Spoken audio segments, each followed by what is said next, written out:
बिस्मिल्लाहिर्रहमानिर्रहीम। वसीम राजपूत लाल Aires online में हाजिर खिदमत है। दोस्तों, आज का जो टॉपिक है इंतहाई तकलीफ़ देह है, अफसोसनाक है, इंसानियत सोज वाक़या है जो कि फ़ैसलाबाद में एक मेडिकल तालबा के साथ हुआ और उसको शादी ना करने पर उसमें एक शेख दानिश नाम का एक उतर का शख्स था जिसने उस पर तशद्दुद किया। उसके बाल काट दिए, उसकी भवें काट दी, मूंद दी और उस पर तशद्दुद किया गया और उसको सजदे करवाए गए। जूतियों पर उसने सजदे किए, चाटा गया जूतियों को, इतना जुल्म। और हमारे इस प्रोग्राम में जनाब अनायतुल्लाह खान नियाज़ी साहब senior advocate Lahore high court हैं और जनाब तालब रिजवी साहब हैं सीनियर एंकर्स जर्नलिस्ट हैं और जनाब बशारत साहब हैं। हमारे आवाम में से भी सवाल होने चाहिए। तो इस से डिस्कशन करने से पहले एक मैं वीडियो क्लिप 200 आपको दिखाना चाहता हूं, उसके बाद हम डिस्कशन करेंगे।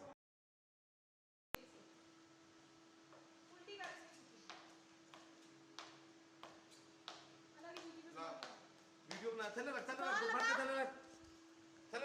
वीडियो बना ये ना की जूती पे जुबान लगा, जुबान नजर आनी चाहिए तेरी। सारे से माफी मांग, जुबान नहीं आ रही, सॉरी कर अना कह ना, सॉरी सॉरी है ना नहीं मुंह नहीं लगा सर, जुबान लगा, सॉरी है ना जुबान सॉरी है ना। बस चल खड़ी हो। अब बाल इबरत का निशान, अब बंद कर दे, अब बंद कर। बिस्मिल्लाह, वेलकम बैक दोस्तों आपने क्लिप देखा, उसमें किस तरीके से लड़की पर तशद्दुद किया जा रहा है और जूतों को चाट रही है और उसको मजबूरन जूतों के ऊपर सजदा करवाया जा रहा है। इंतहाई अफसोसनाक तकलीफ दे माहौल है। अगर उस लड़की ने शादी नहीं की तो क्या मतलब उसके भाई के सामने उस पर इतना जुल्म किया जाए, उसको घर से उठा दिया जाए। एक तो ये हमारे माशरे की बहुत इंतहाई इंसानियत सोच वाक़या है, तकलीफ दे है और मेरे पास अल्फाज नहीं है। इस जितनी भी इसकी मजम्मत की जाए कम है और कानून के अंदर सख्त से सख्त उसको सज़ा देनी चाहिए। इस बारे में हमारे senior advocate Lahore high court जनाब अनायतुल्लाह नियाज़ी साहब हैं, उनसे पूछेंगे कि ये जो इतना तशद्दुद इधर किया गया इसमें कानून क्या कहता है, कानून में क्या सज़ा है, नाजरीन को बताइए। नियाज़ी साहब अस्सलाम वालेकुम। वालेकुम अस्सलाम, बिस्मिल्लाहिर्रहमानिर्रहीम।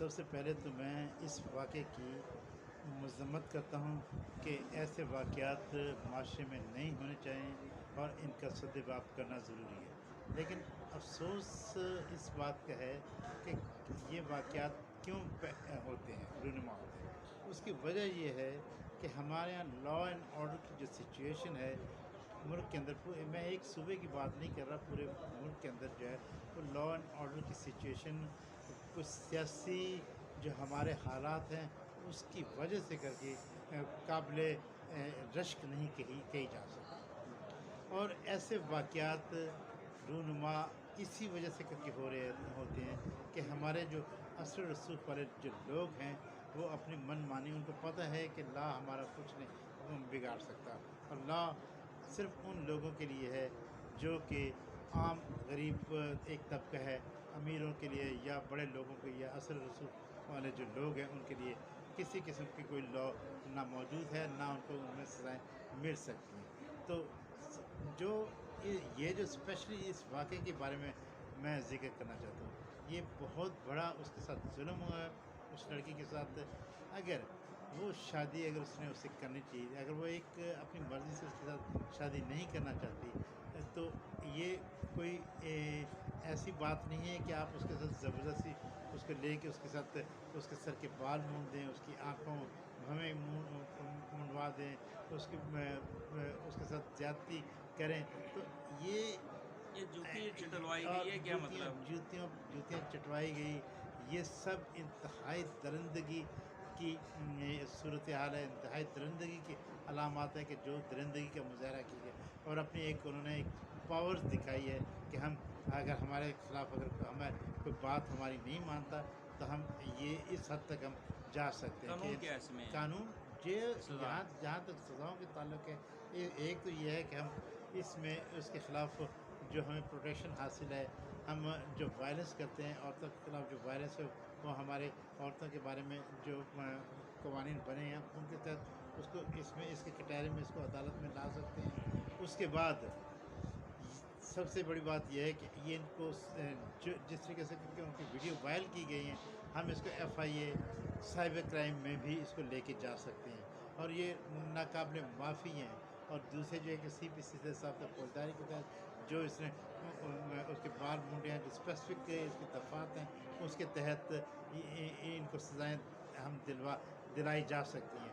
तो हमारे कानून के जो इदारे हैं जो कानून नाफिज करने वाले हैं और कानून पे अमल दरामद करने वाले हैं, तो मेरी ख्वाहिश, मेरी कोशिश यही है कि इन इदारों को सबसे पहले तो यह है कि उसके ख़िलाफ़ जो FIR है वो इन्हीं दफ़ात के तहत वायरस वुमेन वायरस प्रोटेक्शन जो है उसके तहत, ज़ब्त फौजदारी के तहत और साइबर क्राइम के तहत इनको उस ज़ुमरे में लेके आएँ ताकि ऐसे शख्स जो हैं जो माशरे का नासूर है, इनको सख्त से कड़ी सज़ाएँ दी जाएँ ताकि आइंदा आने वाले लोग इससे सबक हासिल करें और वो इस किस्म की कार्रवाई न करें। माशाल्लाह इसमें दोस्तों देखें, माशाल्लाह नियाज़ साहब बहुत बड़े कानूनदान हैं और इसमें 10 साल 15 साल 25 साल तक सज़ा हो सकी। जैसे दांत तोड़ दिया गया 337 U लग जाती है, इस तरह सज़ाएँ, यानी कि इसमें माफ़ी नहीं है।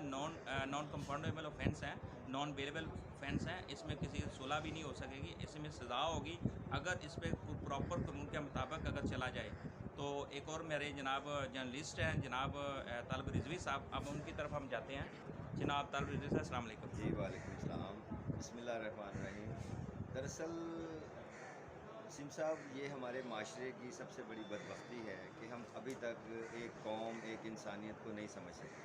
हमें चाहिए कि हम सबसे पहले इंसानियत को सीखें। आपने ये जो वाक़या दिखाया, इस वाक़े में वाज़े तौर पर नज़र आ रहा है कि एक आदमी ताकत के नशे में है, वो दीन से, दुनियादारी से, कानून से बिल्कुल मावरा अपने आप को पेश कर रहा है। ये वजह है कि लोगों के पास कानूनी पॉइंट नहीं है, लोगों के पास तहफ़्फ़ुज़ के लिए कानून मौजूद नहीं है। जबकि कानून मौजूद है, लोग उस पर आना नहीं चाहते, या जिनके पास जाया जाए वो कानून बताते नहीं हैं। माशाल्लाह न्याज़ी साहब की बात को मैं पसंद करता हूँ, इन्होंने बहुत अच्छी कानून के हवाले से इंटरप्रिटेशन की, बहुत अच्छी बातें बताई।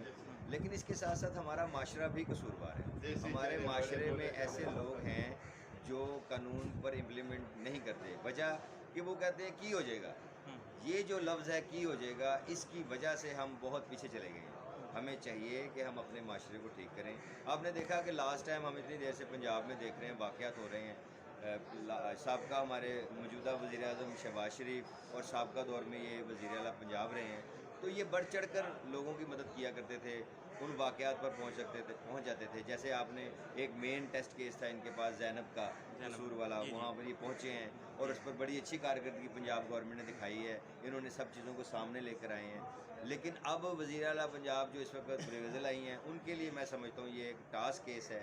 वो उनकी कारकर्दगी यहाँ नज़र आएगी कि वो इस ज़ालिम को, जिसने इस माशरे में इतनी दरिंदगी दिखाई और एक बेकसूर लड़की के साथ इतना बड़ा उसने जुल्म किया, उसे चाहिए कि वो कम से कम वज़ीर आला पंजाब जो इस वक्त ब्रेगज़िल आई हैं, मैं स्पेशली उनसे बात करना चाहूँगा कि वो इसको फ़ौरन एक्शन लें, इसको पकड़ें ताकि इस गरीब फैमिली को इंसाफ मिल सके। जी मैं तो ये माशाल्लाह दोस्तों, एक इंतहाई दर्दनाक ही है। मैं अपने ग्रुप की तरफ से, लॉयर्स ऑनलाइन की तरफ से, आरबीला एसोसिएट की तरफ से, अनायतुल्लाह नियाज़ी साहब हमारे senior advocates Lahore high court है, इनकी तरफ से, हम अपनी पूरी टीम की तरफ से, हमारी बेटी है उनके साथ जुल्म हुआ है, हम उनके साथ हैं, हम फ़ी सबिलिल्लाह उनका केस लड़ने के लिए तैयार हैं, हम ऑफ़र कर रहे हैं और हम फ्री लड़ेंगे और इन ज़ालिमों को सख्त से सख्त सज़ा दिलवाने की कोशिश करेंगे।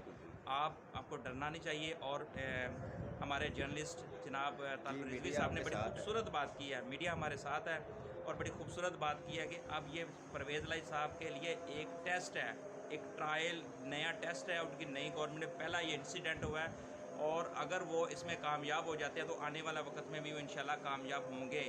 जिस तरीके से ज़ैनब वाला केस की डिस्कशन की, बहुत खूबसूरत बात की। तो अब हम रिक्वेस्ट करते हैं कि गवर्नमेंट को भी, और कानून में के लिए हम लोग हाज़िर हैं, हम केस लड़ने के लिए हाज़िर हैं। तो इस तरह के अगर वाक़े होते रहते हैं माशरे के अंदर, ये तकलीफ़ देह नहीं होने चाहिए। ये सबसे बड़ी बेरोज़गारी और तालीम की कमी, और लोगों के पास थोड़े से पैसे आ जाते हैं, वो साथ ही वो उनके अंदर तकब्बर आ जाता है, उनके अंदर गुरूर आ जाता है और उनको ये नहीं पता कि कुल्लु नफ्सन ज़ाइक़ातुल मौत। मुझे अपनी दुआ में याद रखिएगा। अल्लाह हाफ़िज़।